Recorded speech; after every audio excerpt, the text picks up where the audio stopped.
Now, we are UK Asian Business Council. We are based out of the UK.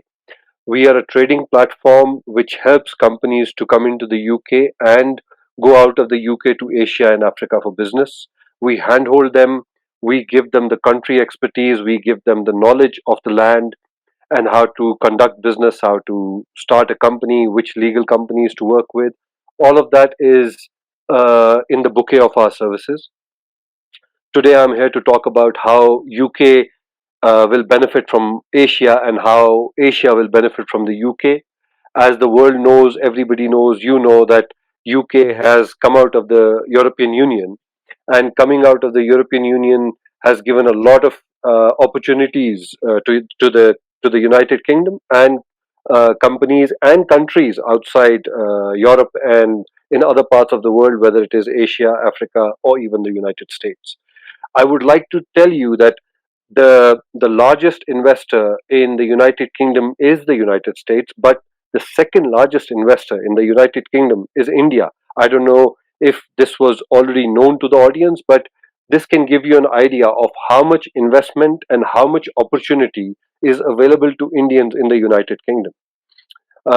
Just to give you a flavor of what United Kingdom sees in ASEAN as a region, which is outside of India and China, the total GDP of ASEAN is $2.8 trillion. It has a population of 630 million people. And as we know, everything is about numbers nowadays. So this is a big market where Britain is trying to again bring the reality of Britain being global. We know that Britain has a very good relationship with India. There are a lot of companies from Britain which already operate in India. And the idea is how Britain can bring more talent and more investment to this region. Um, we have seen that in the past, the technology sector of Britain has invested a lot in the whole of the ASEAN region. Um, what is also going to help Asia from Britain is the maritime routes. How in the past Britain was the champion of the maritime routes from all the way from Europe to India or to Bangladesh or to Sri Lanka. Um, what also remains to be seen is that one of the most vibrant economy in Asia is Bangladesh, and Britain has a lot of investment in Bangladesh. Uh, I'm sure the audience will know that Tesco as a brand has its biggest garment manufacturing and acquisition in Bangladesh. Bangladesh is supplying garments to the likes of TK Maxx or TJ Maxx or Walmart, Playboy.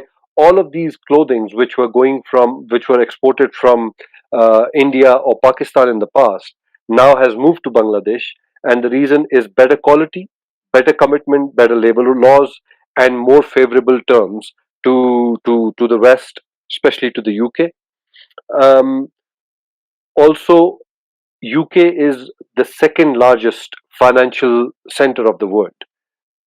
Also, what you need to see is that how companies come to UK to raise money on the London Stock Exchange or the stock exchange which is called the AIM. We have seen that the Masala bond was listed at the London Stock Exchange. The Indian Railway bond was listed at the London Stock Exchange, and it's a very conservative stock exchange, and it has a lot of experience, which governments like India like about London Stock Exchange, and hence they choose this exchange to raise money and to raise the bonds.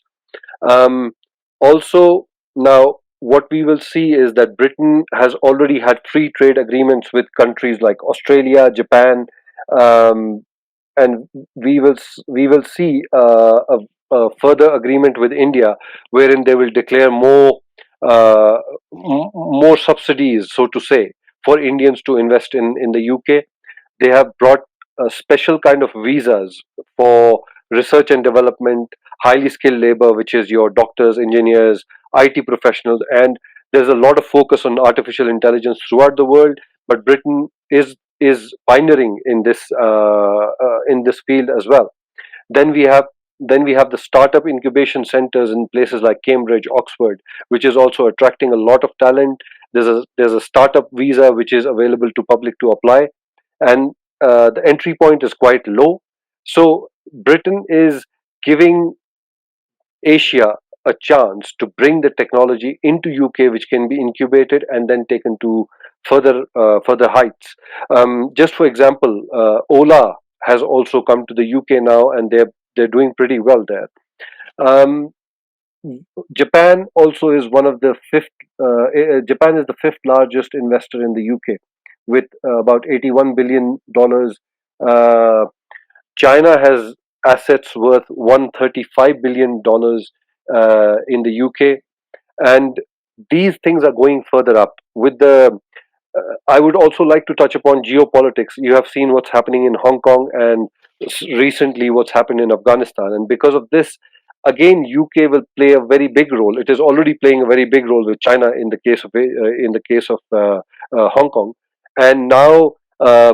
The British Prime Minister, day before yesterday, has said that they will engage with Afghanistan also at the right time, because the whole idea is to bring stability to the region, and stability leads to economics, and economics leads to development. So if we want the people to be in the right affair, in the right direction, economy has to be given the first priority. Because of this reason, Britain has always led from the front. Um, London has 27% more capacity than Paris in financial terms, and it has 99% more capacity than Frankfurt in financial terms, which means that when it comes to financial services, London is the epicenter of the world. And a lot of Indian companies, for the likes of Tata, Reliance, Mittals, all of them are in UK, and they are doing brilliant business there. One of the industries where a lot of investment is going in the UK is the defense industry, and a lot of people will be surprised to know that Britain invests about 40 billion. The revenue of the defense industry from Britain is about 40 billion, which is even more than the Russian Federation, which is about 31 billion. Um, and this goes on to show that Britain will always lead from the front, whether it is the defense industry or the tech industry or the AI, which is a part of the tech industry. Um, the total GDP, the total spend of Britain in the defense industry is 56 billion, which is about 2.5% of the GDP of the UK.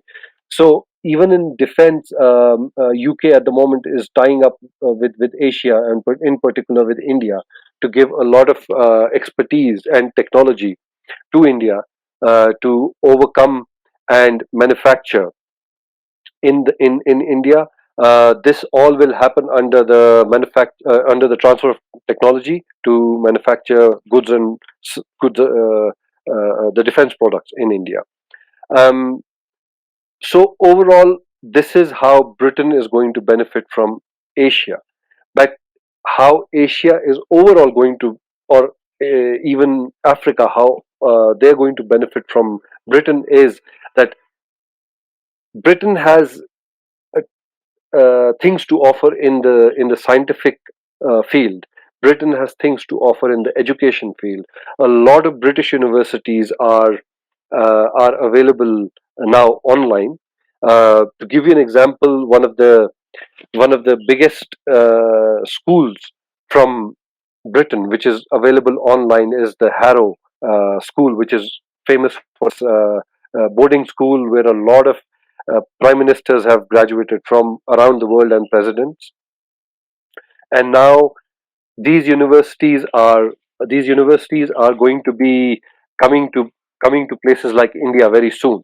So the whole idea is that Britain will benefit the Asian subcontinent. Now, is the Asian subcontinent ready to take these services from Britain? It remains to be seen. So, on that note, what I'll say to you guys is we are open. Uh, Please reach out to us. UK Asian Business Council is here. We have an office in London. We have an office in Delhi, and we are available online. Um we're available for any kind of questions or queries you have, whether you want to do business with the UK or you want any services from the UK to be brought to your country. So, on that note, thank you, White Page International. Thank you, Sarmat, and your team for having me on here. And I look forward to listening to the other speakers and attending the conference today. Thank you very much.